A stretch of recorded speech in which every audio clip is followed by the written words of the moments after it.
Welcome to Study Loop. Analyzing the market forces of supply and demand, we're taking a look at the minivan market, and we have a number of scenarios, A through E, and we want to determine how the overall equilibrium of this minivan market is impacted due to these changes. So let's start with part A, and what we're told is that people have more children. So as a result, what we could expect is that the demand for these minivans should increase.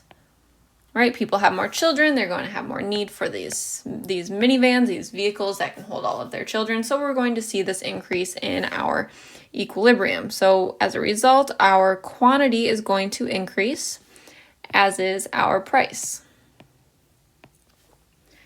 Now part B, taking a look at an example where suppose steel workers go on strike and as a result, steel prices rise. Well, knowing that steel is one of the production inputs for producing minivans, we could expect that supply is going to decrease as a result of these higher steel prices, as well as probably their shortage of labor, considering if all of their workers are on strike, they don't have people to produce the steel or to produce the vehicles. So our supply is going to decrease, and as a result, we are going to see our equilibrium shift. Our quantity is going to decrease and our price is going to increase.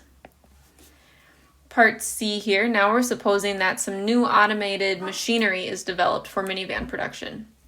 And with this, it makes sense to think that, well, if they have automated machinery, they can probably produce more minivans as a result.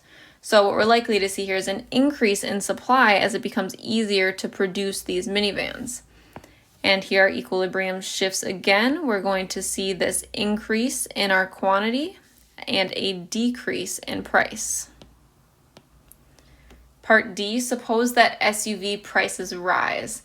So understanding that a minivan is not considered an SUV and SUV prices rise, people are probably likely to demand more minivans in place of SUVs if we were to consider these two substitutes. So because SUV prices have gone up, we can expect that the demand for minivans is going to rise as a result of the decrease in demand for these SUVs. So our demand shifts, our equilibrium changes, we see an increase in the quantity as well as an increase in the price in the market for minivans.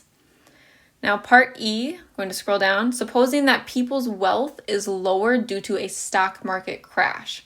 So the market crashes, people lose some money in it, and their wealth is decreased. So as a result of lower wealth, people are going to struggle to afford more minivans. They're likely to put their money elsewhere instead of purchasing new minivans. So we're probably going to see a decline in the demand for these minivans.